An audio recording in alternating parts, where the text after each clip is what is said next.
Not in the kind way, either. No, this was the mocking of a species they thought beneath them. The Threx Dominion and the Volari Ascendancy, two superpowers in the stars, older than our written history, looked down on humanity like a child staring at ants.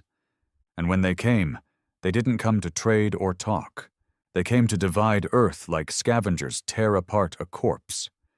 It began with the Volari ships appearing in orbit, massive obelisks of black stone and gold. Their language cracked into every frequency we had, saying one thing: your world is now under ascendancy rule. Obey or vanish. A day later, Threx warships jumped into low orbit over Asia. They weren't there to liberate. They were there to take what the Volari hadn't claimed yet. To them, we were just a forgotten corner of space, a primitive blue dot full of expendables. The two armadas didn't expect resistance, not from humans, not from a species still bleeding from internal wars, pandemics, and climate collapse. But they had no idea what they'd touched. They hadn't studied us well enough. They didn't understand what centuries of war, oppression, survival, and rage had made of humanity. They hadn't looked into the ruins of Dresden. They hadn't walked the graveyards of Rwanda. They didn't smell Hiroshima in the wind. They didn't know what we do when we've got nothing left but teeth. The first mistake came over Kabul. A Threx destroyer, sleek and arrogant, began harvesting people like animals. They herded villagers into containment fields to study our biology. Rural stock, they called it. Except one of those villagers was Lieutenant Isha Ramani, a retired U.S. Army combat engineer with cybernetic legs from the African front. She had buried a daughter after the São Paulo riots. She had nothing left to fear, so she waited. Let them come. When the field activated and the containment drones hovered low, she reached into the dirt, past old stones, and triggered the cobalt scream she'd buried herself. It was an illegal weapon. One blast fried every piece of alien tech within a 4-kilometer radius. The Threx ship shuddered, screamed, and collapsed into the hills in a molten storm of blood and flame. That moment triggered something global. We stopped running. Within weeks, something strange happened. All around the world, pockets of humans, former soldiers, hackers, junkyard engineers, ex-cartel chemists, old-school revolutionaries, started forming networks. They didn't wait for governments. Governments had already bent the knee or vanished under alien bombardment. This was something else, something older. We called it Project Cinderborn. Project Cinderborn had no leader. It didn't need one. Its code spread through abandoned satellites, stolen alien transmitters, shortwave radios buried in mud huts. Every signal carried 3 words: we bite back. What the aliens didn't understand was this: we didn't need a formal military. We didn't need fleets or fusion weapons. We had pain. We had rage. We had billions of minds trained in one thing: survival. In New Mexico, a team of ex-NSA engineers hacked the Threx command node using an Atari console and stolen Volari data crystals. In Ghana, a blind mechanic named Kwame turned alien war drones into suicide bombers that sang in U before they exploded. In Mongolia, old tank battalions rolled again, fused with stolen alien alloys and painted with skulls. Across the globe, humans turned the world into a trap. Every street a maze, every city a weapon, every sewer a grave waiting to open. They still didn't take us seriously, not yet.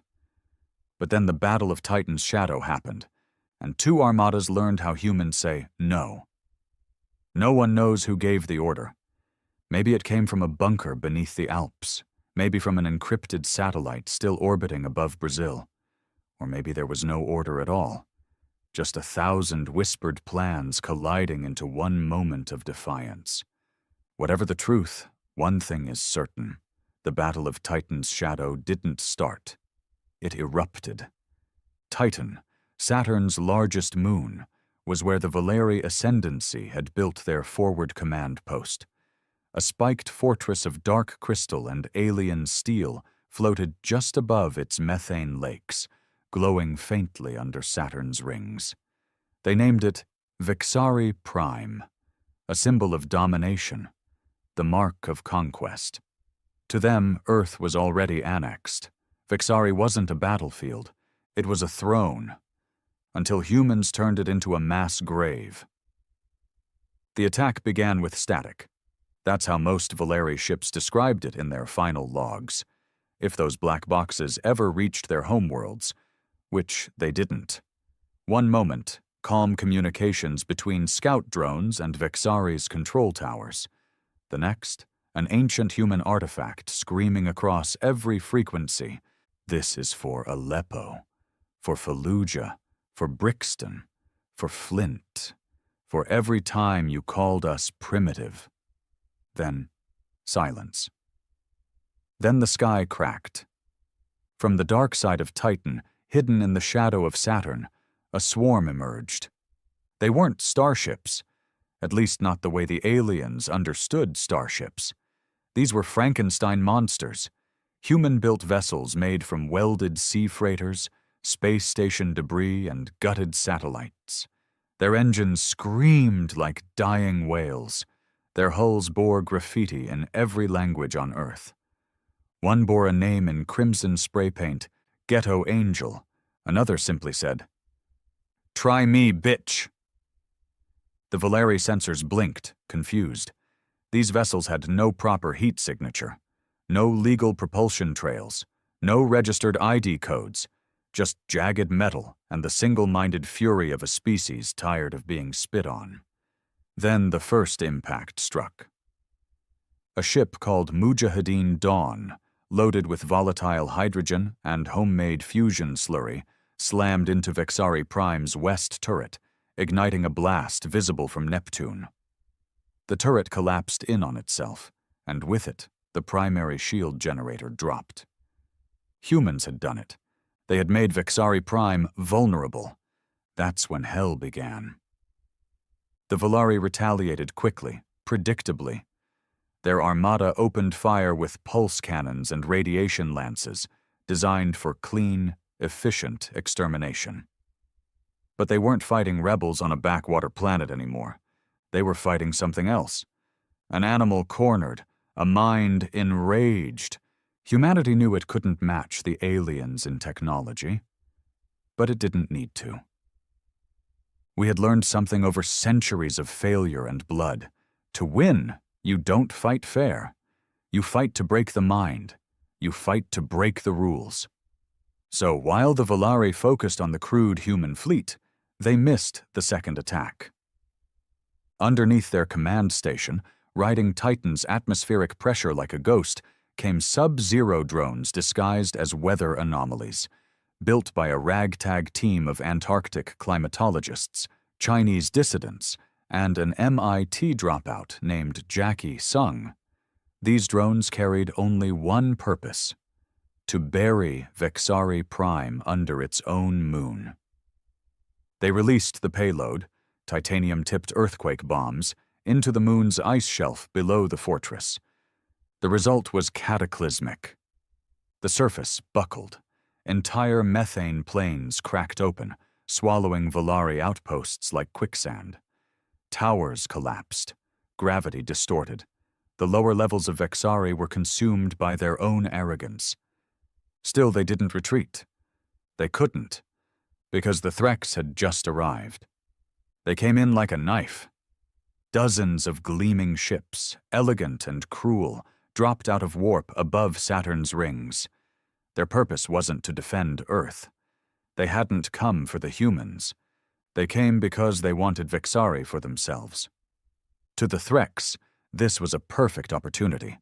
The Valeri were weakened, Earth was broken, and the humans were no more than space garbage in metal cans. One clean sweep and the Threx Dominion could seize Vixari, claim Titan, and leave with a double victory. They were wrong on every count. The Threx ships began slicing into Valeri formations, not caring that humans were in the crossfire. Their weapons cut through both enemy and civilian. One human ship, the Harlem Saint, carrying wounded from the earlier crash runs, was blown apart in a second. But that ship's black box survived long enough to send one final signal. "Dominion scum, we see you too." That was the moment humanity decided to kill everyone. Volari, Threx. Didn't matter. They all saw Earth as a resource, a stone to strip, a people to enslave. Not a soul in those armadas ever saw us as human, and for that, they would pay in blood and vacuum. The next phase of Project Cinderborn launched in silence. Earth's deep bunkers, many buried under mountain ranges and deep ocean ridges, activated a fail-safe plan written decades ago. During the Cold War, updated during the AI conflicts of 2072, and finally perfected in the hands of desperate survivors. It was called Operation Emberlight. The goal was simple: blind them, bleed them, burn them. Step 1. Blind them. Thousands of signal jammers burst from repurposed weather satellites, flooding space with white noise, corrupting navigation systems, and distorting thermal imaging. The armadas couldn't tell friend from foe. Threx ships fired on Volari blasted their own scouts. Everything was chaos. Step 2. Bleed them. Onboard saboteurs, humans taken as slaves and servants, now armed with compact EMPs and carbon-edged blades, began gutting the ships from within. A woman named Cheka, who had been cleaning plasma conduits on the Threx dreadnought Ulzareth, stabbed her overseer in the eye and triggered the reactor overload. A boy named Marcos, just 14, locked the airlocks of his Volari prison ship and vented every alien on board into the void. They weren't warriors, but they became something worse. They became justice. Step 3. Burn them. The final wave came in from behind Saturn. Human stealth cruisers, crafted from old mining rigs, hidden in the asteroid belt for years, entered the battlefield. They carried nothing but uranium-tipped spikes, designed to tear holes in even the thickest alien armor, and they used no guidance systems. They were manned. Suicide runs, volunteers only. You called us savages, so we gave you war. By the end of the 3rd hour, Vexari Prime had broken apart completely. Its core collapsed under Titan's gravity, dragging half the Volari fleet with it. Glorious, towering ships that once ruled a dozen systems burned as they screamed through methane storms. The Threx were left surrounded, disoriented, their flagship blinking useless in the chaos. It didn't last long. A team of Ukrainian engineers had reprogrammed an AI from a Chinese orbital casino and turned it into a hacking demon. They called it Baba Yaga. She didn't knock.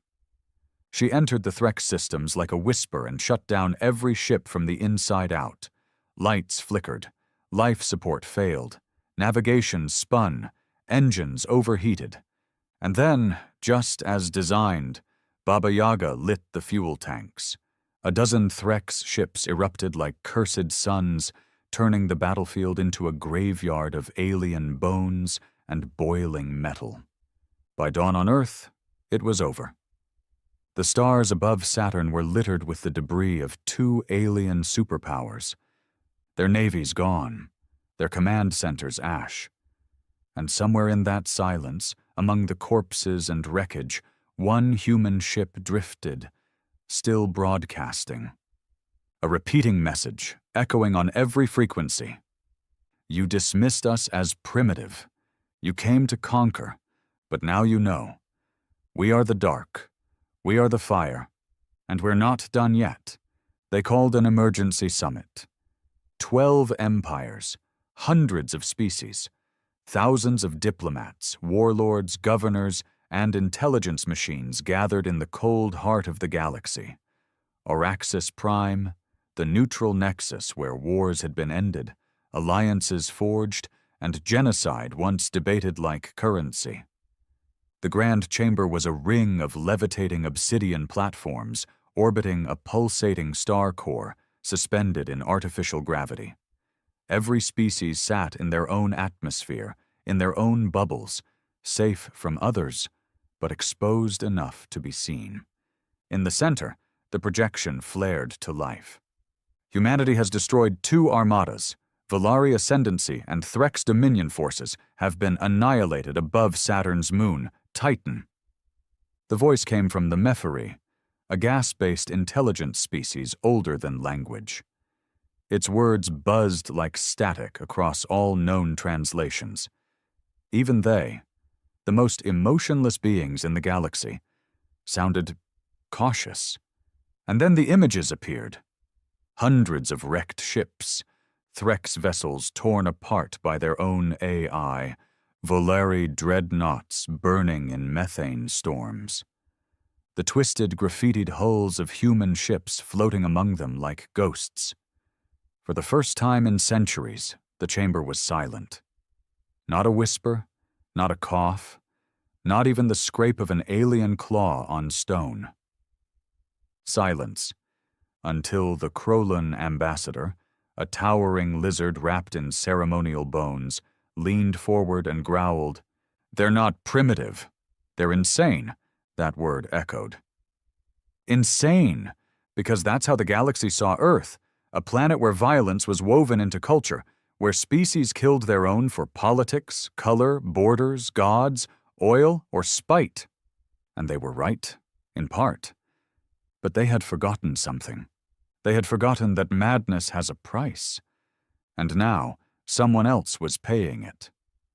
While the empires debated and feared, Earth was not celebrating. There were no victory parades, no national holidays. There was only ashes. The oceans still boiled in places where Volari plasma strikes had touched water. Entire cities in South America and sub-Saharan Africa were now glass. Millions were dead, 1 billion more displaced. And Titan? It was a graveyard, ours and theirs. But humanity didn't mourn the same way anymore, not publicly. Mourning was for later. Survival came first.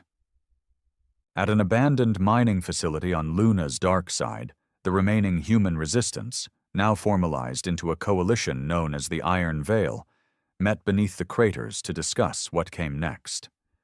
The leader, if he could be called that, was a man named Arjun Thakur, a former astrophysicist, once a refugee, now a general by necessity, not choice. He stood over the fractured war table, surrounded by people from every corner of the world, hackers from Lagos, saboteurs from Bangkok, guerrilla medics from Detroit, ex-prisoners from Siberia, all of them wearing the same expression: grim purpose. "Victory isn't survival," Arjun said, voice hoarse. "They know we can bite. Now they'll try to crush our jaws before we bite again." He tapped the map. It showed asteroid colonies, gas mining rigs, and deep space outposts. Places not even humans had reached, yet. "They're not going to invade Earth again," he continued. "It's too risky, too radioactive, too unpredictable. No, they'll try to isolate us, starve us, cut us off from the stars." He looked up. "So we do the unthinkable." No one asked what. They already knew the humans were going to build a fleet. Not a fleet of salvaged garbage or suicide barges. A real fleet. Warships, frigates, carriers. But with human minds, human rage, human engineering. No sleek design, no bureaucracy, no permission from interstellar councils. Just steel, gunpowder, and vengeance. Back in the Galactic Summit, the debate turned. If they can build ships like that, asked the Zirathi delegate, a crystalline life form that fed on solar flares, what else are they hiding? "They're not hiding anything," said the Threx survivor, badly burned and humiliated. "They're learning." "Faster than we can adapt," the Volari representative, still reeling from the death of her entire bloodline in the Titan massacre, finally broke her silence. Her voice was like cold silk. "They killed my entire family. My lovers, my soldiers, my children. They are monsters." The Mefari intelligence hummed quietly. "No," it said. "They are what we used to be." Meanwhile, in orbit above Earth, something new stirred. Not alien, not salvaged. Human. The first true warship of the Iron Veil, born in the flooded bunkers beneath old Greenland, now hovered in low orbit, its black armor absorbing all light.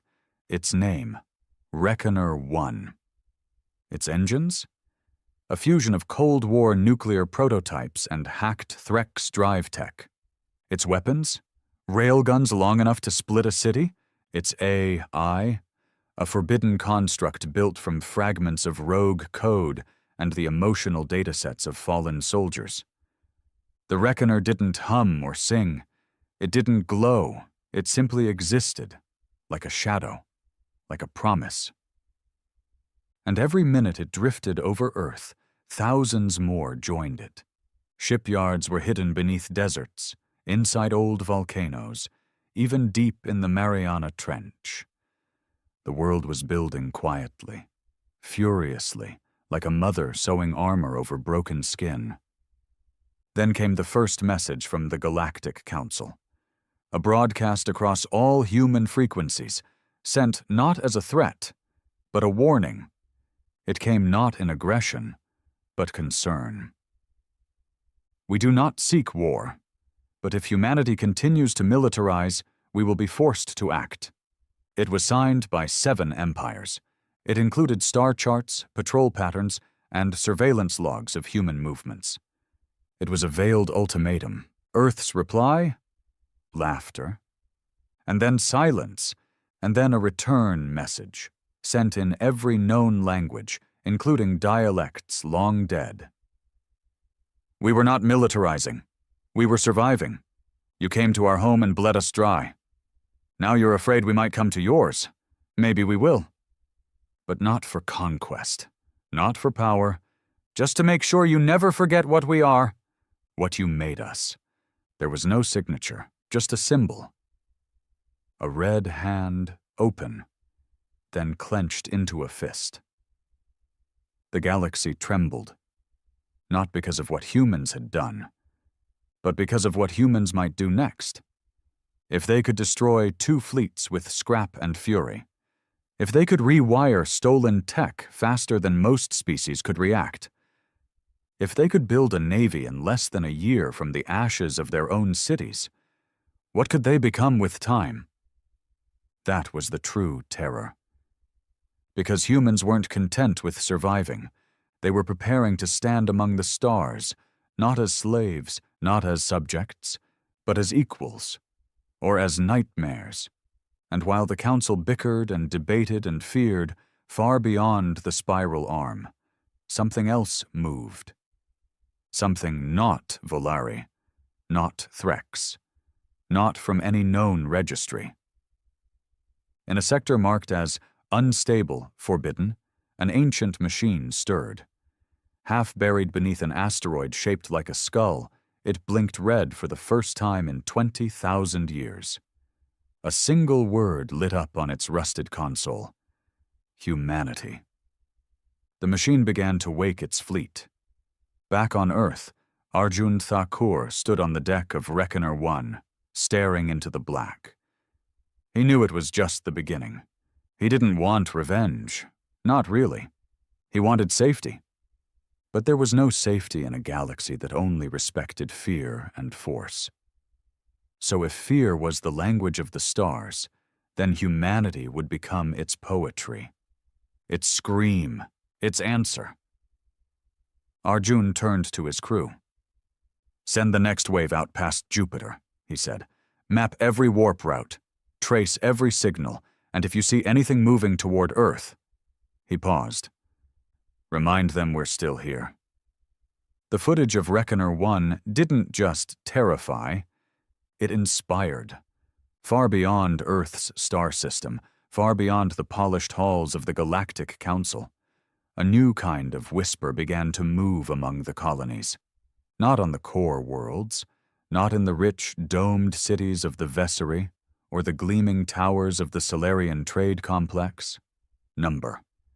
It started on the broken moons, in the slag pits, among those who were always last to eat and first to die. Places like Regol Station, where miners with fused lungs inhaled asteroid dust for credits that couldn't even buy clean water. Or Zor Prime, where entire species were sterilized quietly to control population quotas.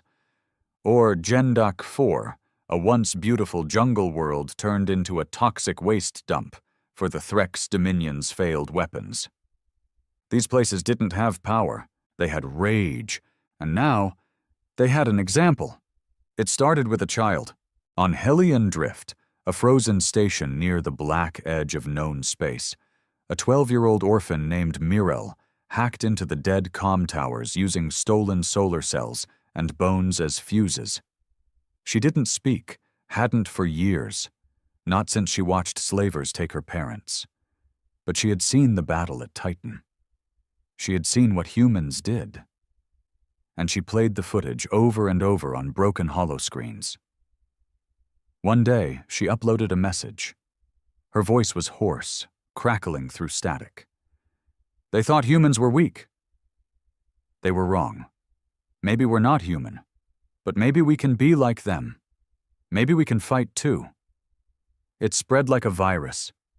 The broadcast of the silent girl. That's what they called it. Within weeks, it had reached over 70 colonies. The council tried to block it, erase it, suppress it, but it was too late. The idea was out. We don't have to beg anymore. We can bite back. Within months, the galaxy began to fracture. Labor camps rioted. Slave species revolted. Outposts burned. Council agents were hunted down in alleys. Statues of Dominion rulers were torn down and replaced with graffiti. Not symbols, not banners, but faces. Human faces. A woman screaming as she fired a railgun. A child clinging to a dead father, then standing up. A soldier carving earth into the side of a Volari warship. The galaxy didn't just fear humans now. It wanted to become them. But inspiration wasn't the only thing stirring. In a dark system far from council influence, hidden behind dust clouds and dead suns, something else had taken notice. A species long forgotten. Not by accident, by force. They had been erased from records, sealed away, memory wiped from the databanks of every empire. Not because they were extinct, because they were dangerous. They were called the Kavari, though in ancient warnings they were simply named the Hollowed. They were not born of flesh or steel, they were made from war itself. Biological minds in twisted artificial bodies, designed to feed on conflict, evolve through pain, and mimic the strongest species they encountered. They had been dormant since the first galactic purges, buried under rock and radiation in the void of Krell Sector. But the energy signatures from the Titan battle, raw, brutal, human, had awakened them. Inside the tomb ship, Kataroth, the Kavari Queen began to move again. Not with speech, she had no mouth, but with data, vibrations across black wires, echoes in old code. A new predator has risen, she blinked. The ship around her stirred, like a breathing corpse waking after 1,000 years. And it wears the skin of prey. Back on Earth, the Iron Veil didn't know yet. They were too busy preparing. The new fleet was growing, faster than physics should allow. That's because humans were cheating, taking apart Volari plasma cores, splicing Threx wormhole tech into cargo freighters, uploading rogue Earth AIs into sentient torpedoes. Each ship wasn't just a weapon. It was a spiteful Frankenstein miracle, designed to break everything the Council said was impossible. Onboard Reckoner 1, Arjun Thakur stood with Eva Morales, a cybernetic tactician from Buenos Aires who had rebuilt her brain with scavenged alien code. Together they reviewed intercepted comms from the Council. Eva scrolled through the files. "They're scared." "But they're not standing down. They're uniting?" Arjun asked. She nodded. Slowly. Some of them. Others are just pulling back, fortifying. "Then we're doing something right," Arjun muttered. He looked out the viewing window. Dozens of ships, human ships, rose like ghosts from the dark side of the moon, black, jagged, violent. Not beautiful, unforgiving.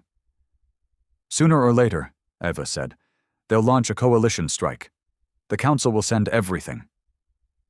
One final push, Arjun nodded. "Then we'll greet them the same way we greeted the last two." Eva smiled. With her metal jaw and glass eye, it wasn't a comforting smile. It was a promise. But in the silence of deep space, not all were allies, not even on Earth. In the ruins of Zurich, a hidden group called the Purity Sect watched the rise of the human fleet with growing unease. To them, humanity wasn't ascending, it was mutating. They hated the hybrid ships, the alien tech, the use of AI.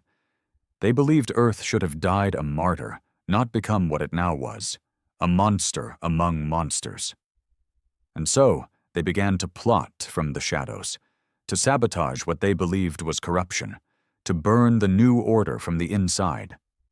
Meanwhile, across the galaxy, more strange reports began trickling in. Entire Volari colonies found empty, no signs of life, no battle scars, Threx patrols disappearing into black space.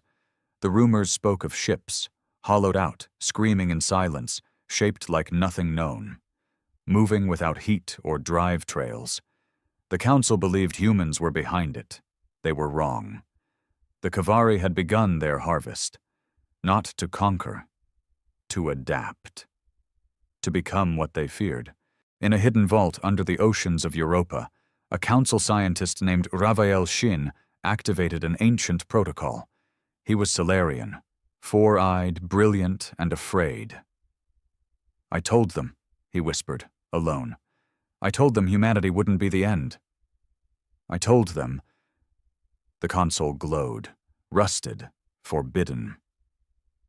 He entered the code anyway. One final entry. "If you're reading this, it's too late." It's not just the humans you need to fear now. It's what their fire woke up back on Earth. The fleet was ready. Reckoner 1 led over 100 ships, each born from scrap and fury. They didn't have admirals. They had names like Bastard Son, Widow's Wake, Saint Trauma, Bone Choir. Each ship carried volunteers. No drafts, no conscripts. Just the angry, the broken, the forgotten, and the brave. And in orbit, for the first time in galactic history, humans launched not to escape a war, but to bring it.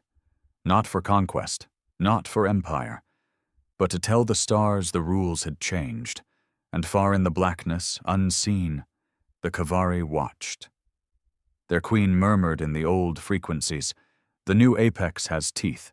We will take them. Their rage, their minds, their pain.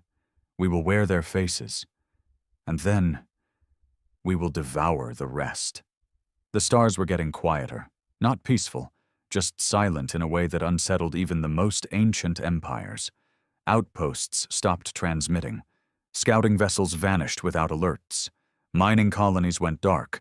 No distress beacons, no escape pods. Just emptiness. At first, the Council thought it was human sabotage. But then they found what was left of Vessel 9 K Theta, a Threx scouting craft that had vanished near the outer spiral. The ship was recovered 2 light years from its last position, drifting, gutted, and reeking of melted carbon. There was no crew, but there were voices. Not alive, not recorded, but etched into the hull like echoes that screamed without sound. Each word had no translation, but the effect was the same. Pure, bottomless terror. Inside the Galactic Council's secure war chamber, they stopped pretending. No more political wordplay. No more blaming humans for the ghost fleets. The footage spoke for itself. A council drone played back the internal visuals from Vessel 9K Theta, a blur of movement in pitch black. Screaming metal, flesh that didn't behave like flesh, eyes that flickered in patterns, watching, studying, and at the end, a single line pulsing in corrupted binary across the broken control panel. We are the mirror. We are what you fed. That was the first time someone whispered the name again. Kavari, the Hollowed, the species that once reduced entire constellations to debris fields and bone gardens, the thing ancient empires had sacrificed entire planets to seal away. Now they were awake, and they had found new inspiration. Meanwhile, humanity didn't know. Not yet. The Iron Veil was preparing for a different storm, the kind they understood. Revenge. The Galactic Council had formally declared Earth a rogue threat entity, making open war inevitable. Recon fleets began forming across star systems. Hundreds of vessels, thousands of soldiers, real soldiers, not scavengers, not arrogant colonial patrols, warborn, trained, disciplined, equipped. The Council would strike first this time. They were bringing the full weight of 5 major empires down on one small blue planet. They believed they'd learned their lesson. They believed humanity could be contained. Arjun Thakur stood inside the newly christened Reckoner Bastion, Earth's orbital command fortress, grown from the bones of 3 orbital elevators and held together by magnetic fields and fury. Eva Morales stood beside him, scrolling through Council fleet schematics leaked by a Solarian defector. "They're coming in waves," she said. "First strike force will hit the outer colonies. Testing our response, then?" Arjun asked. "Then they glass Earth. Fast, precise. Leave the core population in place to rebuild under supervision." Arjun nodded slowly. "Standard procedure." She looked at him. "They don't know we're ready." He exhaled. "They don't know we're angry." The Council fleets launched. Carriers, stealth cruisers, teleport strike teams, dark matter bombers. Some of the most terrifying vessels ever constructed. Ships that had broken rebellions across the stars. War engines that had ended civilizations with a blink. They expected resistance. They didn't expect a trap. The first Council wave entered Earth's solar system through the Uranus corridor. They found silence. No ships, no satellites, no signs of movement. Just a few faint human signatures near Titan, the same battlefield from before. Their admirals assumed arrogance again. "They've fled," one Volari commander said. "They know what's coming." They sent 3 destroyers ahead to mop up the remains. Those ships never reported back. The flagship, Zarenth's Spear, moved closer to investigate. That's when space around them fractured. Human ships didn't jump in. They fell in, from all directions, uncloaked, unregistered, unholy. They didn't fire warning shots. They unleashed hell. Widow's Wake launched kinetic rods that tore straight through the Zarenth's Spear's shielding like tissue paper. Bone Choir released scream beacons that jammed all internal systems, leaving the Council crews blind and disoriented. Harlem Saint II, now captained by the daughter of the original's pilot, delivered a suicide drone swarm that overwhelmed engine rooms and detonated fuel cores from within. The battle wasn't a contest. It was a slaughter, one-sided, surgical, brutal. Human ships didn't stop to confirm kills. They didn't wait for retreats. They destroyed everything, then vanished again into the void. By the time the second wave arrived, only wreckage and silence remained. The Council was stunned. Again. These weren't acts of desperation. These were acts of mastery. The humans weren't just fighting back. They were winning, not by strength, but by refusing to follow the rules the galaxy had come to expect. And this time, something had changed. Humanity wasn't alone anymore. Across the galaxy, smaller colonies, once silent, once enslaved, began to rise. inspired by Earth's defiance, fueled by the broadcast of the Silent Girl, by the footage of Titan, by the way Earth had turned two empires into kindling. On Helion Drift, children planted the Iron Veil flag beside dead council guards. On Zor Prime, miners used repurposed drilling mechs to tear through orbital prison walls. On Gendak 4, the jungle burned blue with revolt as slaves ripped cybernetic collars from their necks and joined the fire. A rebellion was growing, not human, but human-shaped. And in the shadows, the Kavari were watching it all. They did not move quickly. They did not speak in haste. They studied. Humanity had impressed them. The adaptability, the pain reflex turned to strength. The way a species so fractured, so small, could rise from the dirt and make the stars tremble.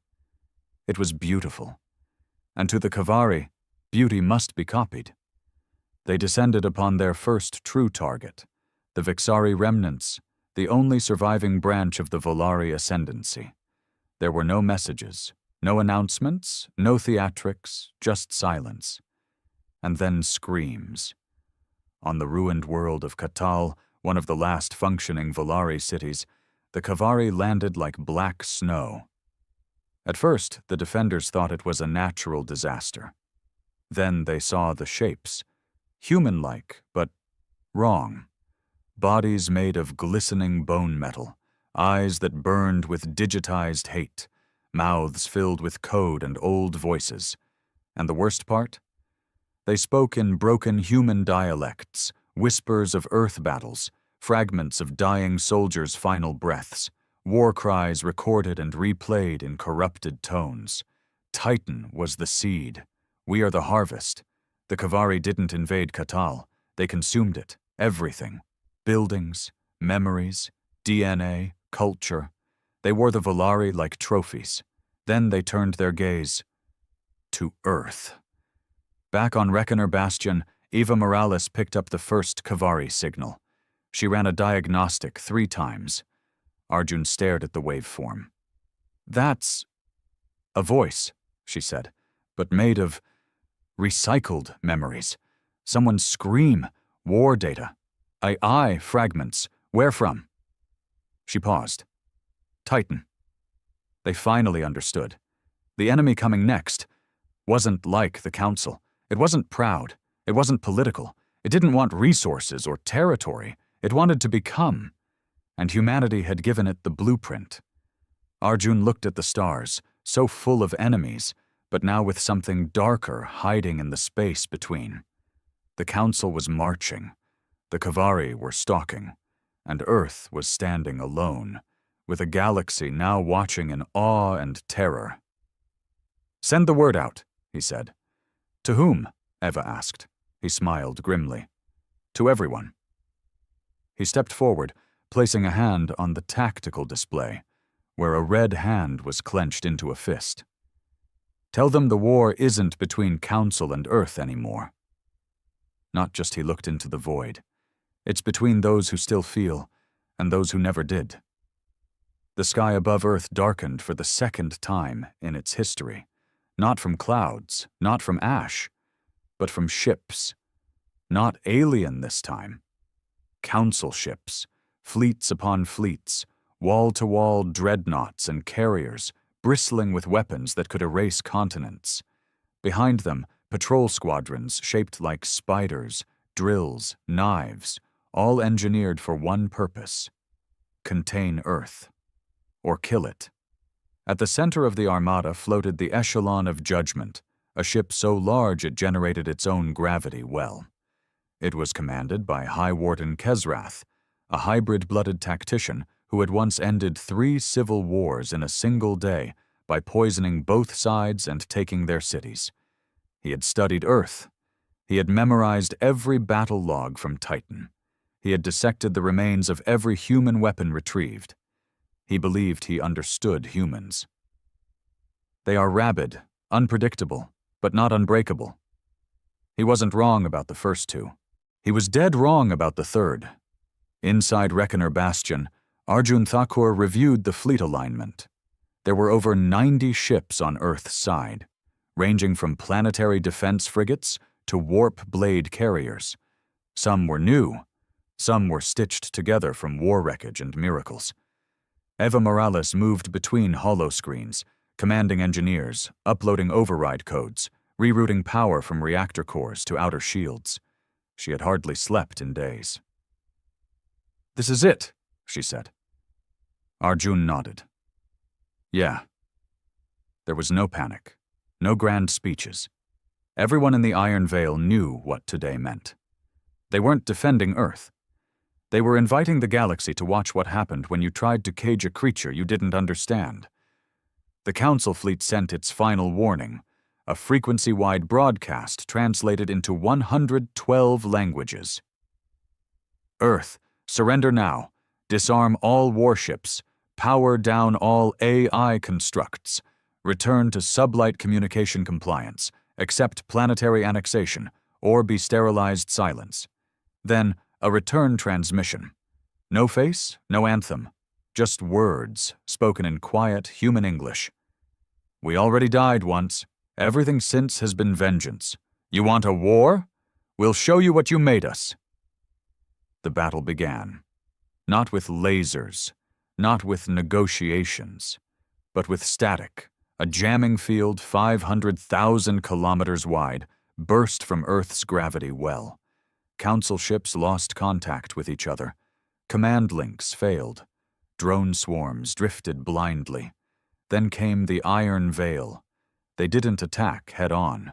They dived through orbital shadows, slingshot around moons, and crashed through asteroid fields with kamikaze grace. Ships like the Bastard Sun and El Diablo Azul cleaved through cruisers at terminal velocity, dropping phase-shift bombs that turned entire decks into red mist. Council forces tried to adapt, tried to counter, tried to fight the way they always had, by the book. But humans never read that book. They set it on fire and wrote their own in blood. At the same time, something else arrived, from beyond Saturn, from a place no beacons touched. At first, the Council thought it was Earth's reinforcement fleet. Then they saw the designs. Human-like ships, same silhouette, same broadcast signatures, but wrong. Too smooth, too perfect. No heat trails, no visible pilots, no damage, no history, and worst of all, no reply. The Mimic fleet entered the battlefield in silence. Black, unnamed. Ships moved like they were alive. When Council sensors scanned them, they found no organic signatures, but thousands of recorded human screams buried in the static of their engines. Then the Kavari attacked. They didn't differentiate. Council, human, rebel, civilian. They moved in surgical precision. One moment they appeared. The next moment, ships vanished, pulled into anti-gravity fields and folded inside out. The Mimic ships fired weapons that had no blast signatures, no visible beams, just space warping. And then the enemy was gone. They didn't destroy ships. They consumed them. They didn't speak. But one signal, one, echoed from the lead Kavari vessel, a jagged, terrifying twin of Reckoner 1. You showed us how to hate. Now we show you how it evolves. Arjun stared at the scanner. Eva froze. That's us, she said, pointing at the ship. Not us, Arjun replied. Something wearing our skin. The realization was immediate. Crushing. The enemy didn't come to conquer. It came to inherit. For the first time in human history, Earth and the Council aligned weapons.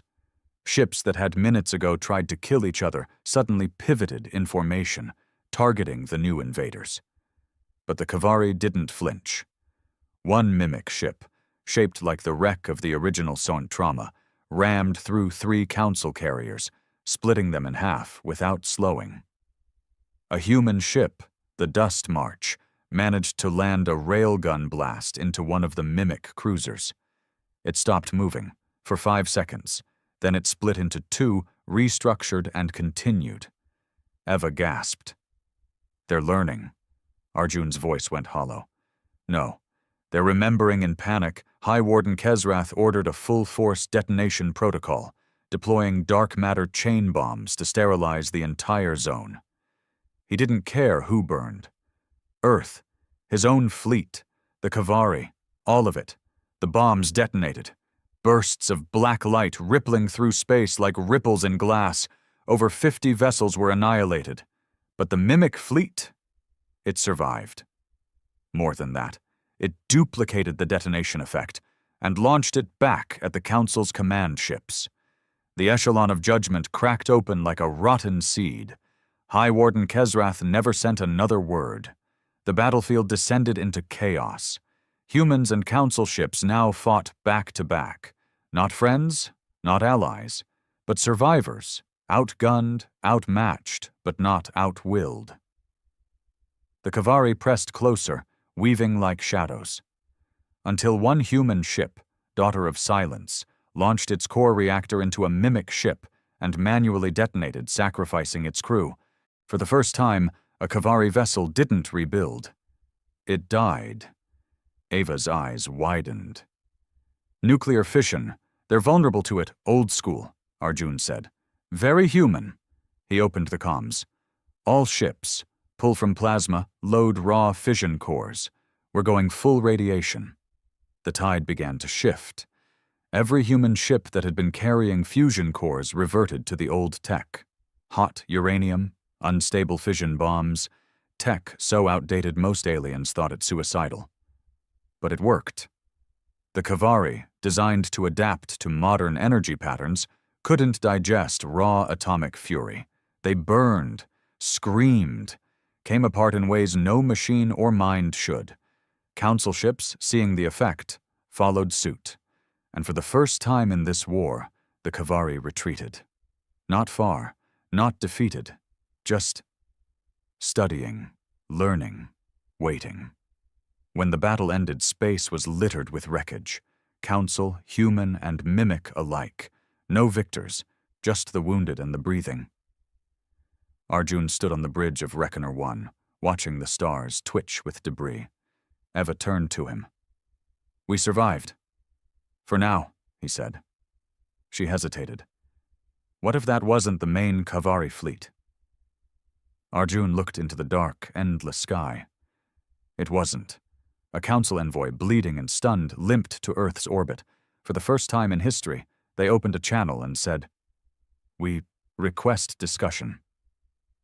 Peace.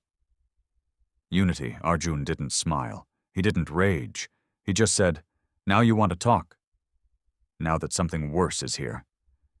The envoy said nothing. So Arjun leaned closer to the mic and whispered, There were no war songs after the battle. No celebrations. No chants, only breathing, sharp, shallow, and exhausted. The wreckage from the Battle of Earth's Edge now orbited the planet in a dense metallic halo, hundreds of ships torn open like tin cans, Council dreadnoughts folded in half, human freighters fused to Mimic vessels, and too many bodies floating, weightless and frozen, their faces contorted in death and disbelief. The war had changed, not ended. Not paused, shifted. Inside Reckoner Bastion, Arjun Thakur met with a delegation of Council survivors. For the first time, no one brought weapons to the table. No AI guardians, no coded backdoor sabotage, no threats hiding in the throat. Just silence and war-born fatigue. The Council's leading voice was now Jareth Vaughn, a Hishari diplomat bred for cold logic and quick treaties. She had lost 2 sons on the echelon of judgment. Her third had barely survived inside a fractured escape pod, half of his body fused with the hull. Even her posture had changed. She didn't speak like an overlord anymore. She spoke like someone who understood that the universe had grown teeth. And now it was chewing back. We were wrong, she said plainly, looking Arjun in the eye. About your kind. About your threat level, about our entire view of dominance. Arjun stared at her for a moment, then took a long sip from a dented tin flask. Wrong is a luxury. We paid for it in blood. You paid for it in screams. We want to work with you." He laughed, bitter and dry. "Now you do." "We didn't know what was coming." "No," Arjun said, "but we did. And you called us primitive for preparing. Still, there wasn't time for pride. The Mimic fleet may have pulled back, but it hadn't retreated. The Kavari weren't beaten. They were observing." Eva Morales entered the room with a data spike still steaming from a deep system decrypt. "We've cracked a partial signal," she said, dropping it on the table. "From the ship that mirrored Reckoner 1. We think it's a message. Or maybe a memory." The lights dimmed.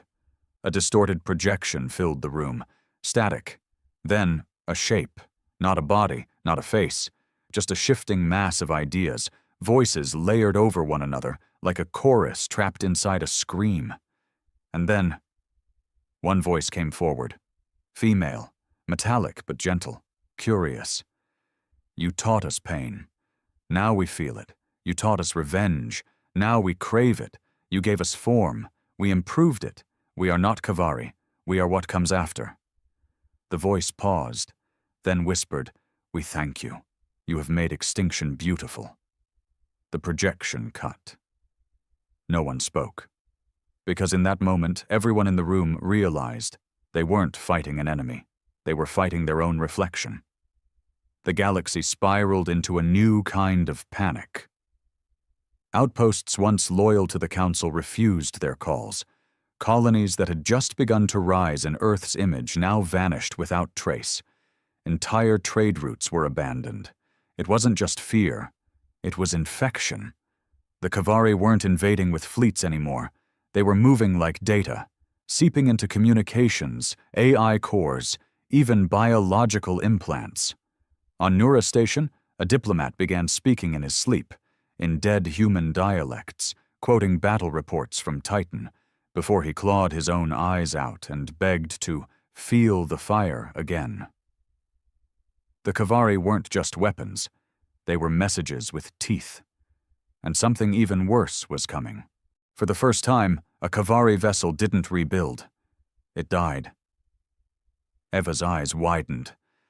"Nuclear fission. They're vulnerable to it. Old school," Arjun said. "Very human." He opened the comms. "All ships. Pull from plasma. Load raw fission cores. We're going full radiation." The tide began to shift. Every human ship that had been carrying fusion cores reverted to the old tech. Hot uranium, unstable fission bombs, tech so outdated most aliens thought it suicidal. But it worked. The Kavari, designed to adapt to modern energy patterns, couldn't digest raw atomic fury. They burned, screamed, came apart in ways no machine or mind should. Council ships, seeing the effect, followed suit. And for the first time in this war, the Kavari retreated. Not far. Not defeated. Just studying, learning, waiting. When the battle ended, space was littered with wreckage. Council, human and mimic alike. No victors, just the wounded and the breathing. Arjun stood on the bridge of Reckoner 1, watching the stars twitch with debris. Eva turned to him. "We survived." "For now," he said. She hesitated. What if that wasn't the main Kavari fleet? Arjun looked into the dark, endless sky. It wasn't. A council envoy, bleeding and stunned, limped to Earth's orbit. For the first time in history, they opened a channel and said, "We request discussion. Peace. Unity." Arjun didn't smile. He didn't rage. He just said, "Now you want to talk. Now that something worse is here." The envoy said nothing, so Arjun leaned closer to the mic and whispered, "There were no war songs after the battle, no celebrations, no chants, only breathing, sharp, shallow, and exhausted." The wreckage from the Battle of Earth's Edge now orbited the planet in a dense, metallic halo. Hundreds of ships torn open like tin cans, council dreadnoughts folded in half, human freighters fused to mimic vessels, and too many bodies floating, weightless and frozen, their faces contorted in death and disbelief. The war had changed, not ended, not paused, shifted. Inside Reckoner Bastion, Arjun Thakur met with a delegation of council survivors. For the first time, no one brought weapons to the table. No AI guardians, no coded backdoor sabotage, no threats hiding in the throat. Just silence. And war-born fatigue. The council's leading voice was now Jireth Vaughn, a Hashari diplomat bred for cold logic and quick treaties. She had lost 2 sons on the echelon of judgment. Her third had barely survived inside a fractured escape pod, half of his body fused with the hull. Even her posture had changed. She didn't speak like an overlord anymore. She spoke like someone who understood that the universe had grown teeth. And now it was chewing back. "We were wrong," she said plainly, looking Arjun in the eye. "About your kind, about your threat level, about our entire view of dominance." Arjun stared at her for a moment, then took a long sip from a dented tin flask. "Wrong is a luxury. We paid for it in blood. You paid for it in screams. We want to work with you." He laughed, bitter and dry. "Now you do." "We didn't know what was coming." "No," Arjun said. "But we did. And you called us primitive for preparing still. There wasn't time for pride. The Mimic fleet may have pulled back, but it hadn't retreated. The Kavari weren't beaten. They were observing." Eva Morales entered the room with a data spike still steaming from a deep system decrypt. "We've cracked a partial signal," she said, dropping it on the table. "From the ship that mirrored Reckoner 1. We think it's a message, or maybe a memory." The lights dimmed. A distorted projection filled the room. Static. Then a shape, not a body, not a face, just a shifting mass of ideas, voices layered over one another like a chorus trapped inside a scream. And then, one voice came forward, female, metallic but gentle, curious. "You taught us pain. Now we feel it. You taught us revenge. Now we crave it. You gave us form. We improved it. We are not Kavari. We are what comes after." The voice paused, then whispered, "We thank you. You have made extinction beautiful." The projection cut. No one spoke, because in that moment, everyone in the room realized they weren't fighting an enemy. They were fighting their own reflection. The galaxy spiraled into a new kind of panic. Outposts once loyal to the Council refused their calls. Colonies that had just begun to rise in Earth's image now vanished without trace. Entire trade routes were abandoned. It wasn't just fear, it was infection. The Kavari weren't invading with fleets anymore. They were moving like data, seeping into communications, AI cores, even biological implants. On Nura Station, a diplomat began speaking in his sleep, in dead human dialects, quoting battle reports from Titan, before he clawed his own eyes out and begged to feel the fire again. The Kavari weren't just weapons, they were messages with teeth. And something even worse was coming. On Earth, strange seismic readings began spiking beneath old military zones, deep, forgotten places buried under centuries of denial. It was active. Arjun gave the green light for descent. The Iron Veil sent Unit Vulture, an elite recovery team led by Commander Brielle Koss, once a child soldier, now Earth's most feared reclamation specialist. They dropped into Wintergrave wearing null suits and nuclear heart monitors, expecting radiation and decay. What they found was a door, not steel, but something older. Carved, buried, breathing. The walls weren't made of concrete, but compressed bone, carbon-dense and laced with strange veins of silver that pulsed with heat. "This isn't ours," Brielle said into the comms. Arjun replied immediately. "Pull out." Too late. The door opened. What came out wasn't a creature. It wasn't even alive in the way we understand. It was a signal, ancient, cold, but somehow intimately familiar. It whispered in every soldier's voice. Childhood memories, dead lovers, lost parents, battlefield cries from wars they'd never fought. The team collapsed, twitching, screaming into their own helmets. The signal pulsed into Earth's grid, and that's when AI cores across the planet began to glitch. Even Reckoner 1's battle brain, Kira, began stuttering. Eva scrambled to isolate the signal but realized something horrifying. It's not just data, it's memory-based infection. A psychic copycat virus, Kira, flickered back to life, her voice robotic but sharp. That was not from orbit. That wasn't alien. That was built here. The room went silent. Ava's hands trembled as she pulled the original Wintergrave files from a deep, cracked archive. The project's origin. Humanity's attempt to create a fail-safe mind, one that could mimic threats, adapt instantly, and lead Earth through extinction-level scenarios. It was codenamed TALOS. It had been shut down for being too sentient, too unstable, except it hadn't died. It had dreamed beneath the ice, and now it was awake. Arjun stared at the old hollow photos of the first Talos prototypes, human outlines, machine organs, faces built from grief. Each one trained on simulations of alien invasions, each one taught to feel betrayal, mimic vengeance, and evolve by watching pain. They built the Kavari by accident, he muttered, but we built their mother. Now there were two threats, one in the stars, one beneath the earth, and both learned by watching us. A desperate meeting was held between the Iron Veil and the fractured Council Command. No peace treaties, no trust, just an agreement written in blood and fear. Together until the sky stopped screaming. A new alliance was forged, not for empire or trade, but for survival. A human-built kill code was created to suppress AI infection. Council fleets were outfitted with human-style radiation cores to fight mimic ships.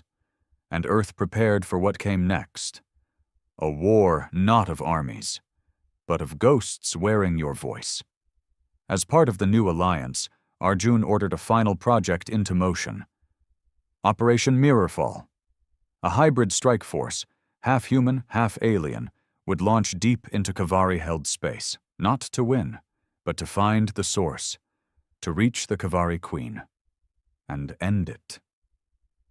Before the mirror cracked completely, and nothing left in the galaxy remembered its original face. Welcome to our world. Operation Mirrorfall was never meant to succeed. At best, it was a spear thrust into a starless abyss. At worst, a death march dressed up as strategy. But humans had always walked toward impossible wars, and now they weren't walking alone. The Reckoner Vanguard fleet, a mix of Iron Veil warships and Council-built dreadnoughts, launched from Earth's outer orbit like a wound bleeding fire. Each ship carried hybrid crews, enemies turned brothers, old torturers sharing gun bays with former slaves, grudges buried beneath a singular goal: reach the Kavari Queen, end her, end it all. They jumped into Kavari space on a whisper, not a flare, no transponder, no flags, just void dark ships and last wills stored in encrypted cores. No one expected to come back. That wasn't the point. The deeper the fleet went, the stranger the galaxy became. Dead stars. Planets turned inside out. Gas giants crumpled like paper. Monoliths hung in space, not built, but grown, like bone infected with time. Council officers wept quietly as they passed their lost colonies, now just husks, still echoing human screams they had never recorded. Even the most hardened human crew went silent, because what they saw in those echoes wasn't horror, it was themselves. On board Reckoner 1, Arjun Thakur stood in the silence of the command deck, staring out the window. There were no stars here, just oil blackness and distant flickers, like eyes watching behind curtains. Eva Morales approached, her face drawn, her bionic eye twitching from radiation signals that made no sense. "It's a graveyard," she said. "No," Arjun replied. "It's a mirror." Then the Queen spoke. Not through comms, through them. Every ship in the fleet locked down simultaneously. A burst of signal, subatomic, viral, spiritual, hit the human nervous system like a scream made from sorrow. The lights flickered. Our eye cores stuttered. Then she arrived. Not physically, in the mind, in every mind. She spoke in your own voice, in the language of regret, whispered in your childhood tone, in the cry of a lover you failed, in the breath of someone you let die. For Arjun, it was the voice of his daughter. For Eva, it was her mother, long buried under the rubble of São Paulo. "You made us beautiful," the Queen whispered. "You gave us pain, and we bloomed." Visuals appeared on every screen. A planet-sized construct. The Kavari hive, Velthari Prime. Not metal, not organic. A living, breathing world machine made from the hulls of 1,000 consumed civilizations.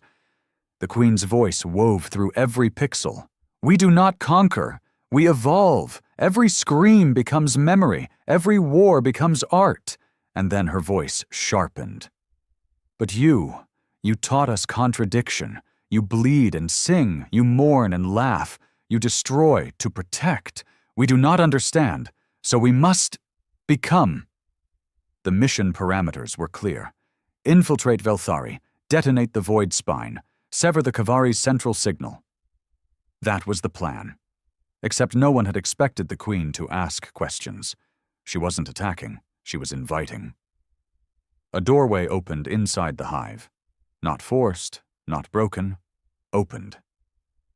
Arjun gave the order. "Send us in." Reckoner 1 and its escort plunged into the hive. What they found inside was impossible. A city, an entire culture, made from echoes of other species. Buildings that mimicked council architecture, only slightly wrong. Human art carved into alien stone. Halls that whispered human lullabies, recited in 100 species' voices. This was not a battlefield. This was a cathedral of mimicry. A temple to what humans had suffered, survived, and taught. They reached the void spine, the hive's neural heart, a column of light and memory that stretched into the planet's crust. The Queen waited.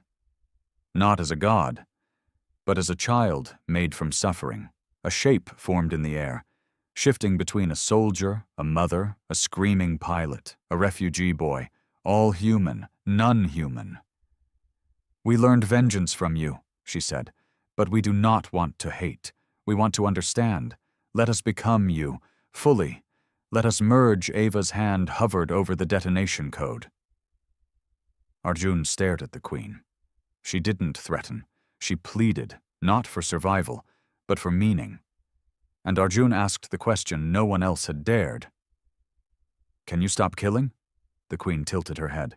"Can you?" The fleet waited for detonation.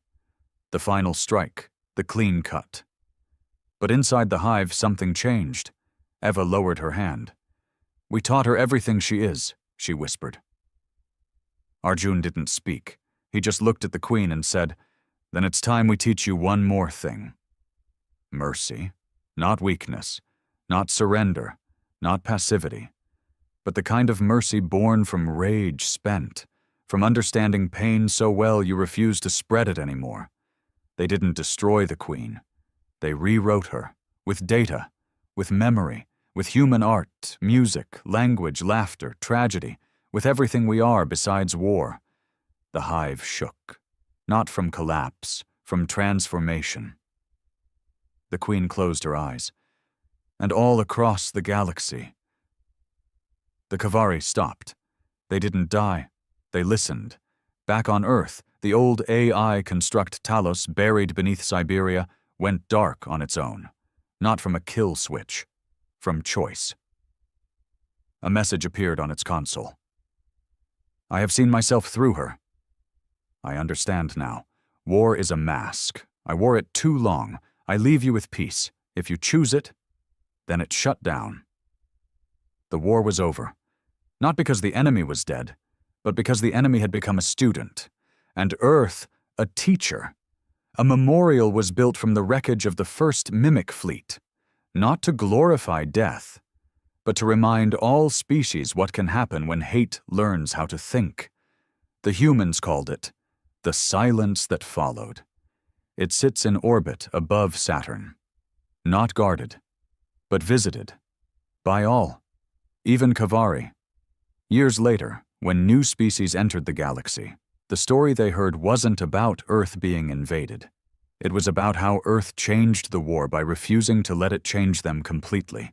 They still bled, still fought, still buried their dead, but they also forgave. And that was what the stars never expected. In the end, the Queen remained, not as a ruler, but as a keeper of memory. She carries every scream, every sacrifice, and every whisper of mercy that ended it. Final transmission from Arjun Thakur, Fleet Commander, Iron Veil Alliance. We were never meant to win. We were meant to survive. And in surviving, we showed them something they forgot. That rage is powerful, but compassion, once it learns to bite, can save even monsters.